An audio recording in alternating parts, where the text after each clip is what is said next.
আপনারা জানেন যে কিছু অনাকাঙ্ক্ষিত ঘটনা ঘটে গেছে এর মধ্যেই, যেখানে আমরা দেখেছি যে ৪ঠা জানুয়ারি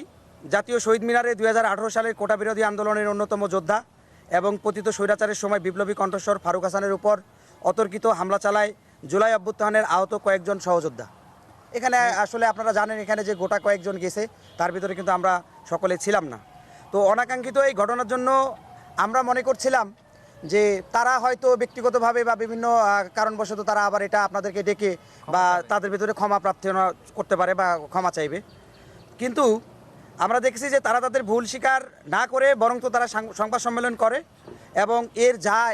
যে দায়ভারটা আর কি, এই দায়ভারটা এই জুলাই অভ্যুত্থানের সমস্ত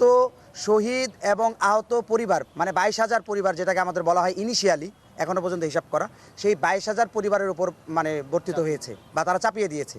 এটা আসলে এর তীব্র নিন্দা এবং প্রতিবাদ জানাচ্ছি আমরা। আর এই উদ্দেশ্য আসলে হামলাকারীরা কারা বা তারা উদ্দেশ্য প্রণোদিতভাবে হামলা করেছে কিনা, এগুলো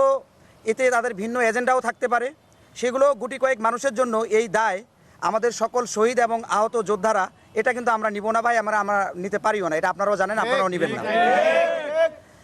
আমরা বিগত সময়ে দেখে এসেছি রাষ্ট্রের বিভিন্ন গুরুত্বপূর্ণ জায়গায় কিছু সংখ্যক স্বার্থন্বেষী এজেন্ডা যারা আমাদের মুখোশধারী, এবং আপনারা সার্জিস আলম ভাইয়ের একটা অলরেডি মনে হয় একটা পোস্ট দেখেছিলেন যে ভাই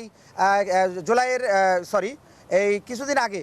ডিসেম্বরের আগে যে নতুন ইয়াকরা হলো ওখানে বলেছিলেন যে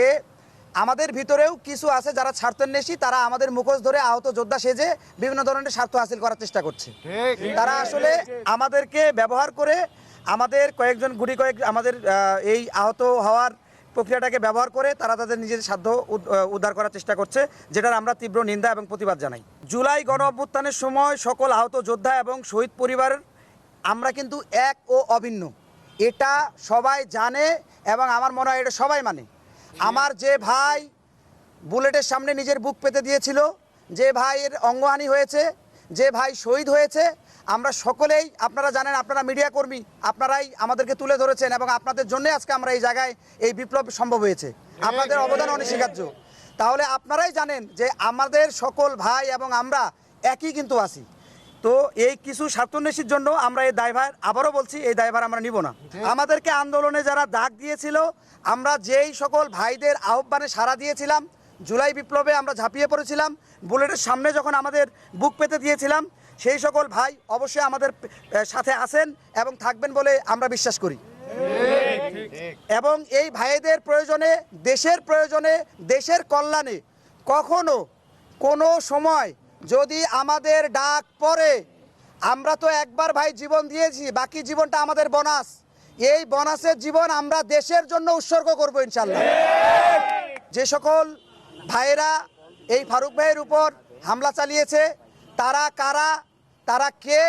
তারা স্টুডেন্ট কিনা, তারা ছাত্র কিনা, এটা জাজমেন্ট করা, এটাকে খুঁজে বের করা বা এর সমস্ত কিছু ইনভেস্টিগেশন করার দায়িত্বের জন্য ভাই আপনারা রয়েছেন। আপনারা ইনভেস্টিগেশন করুন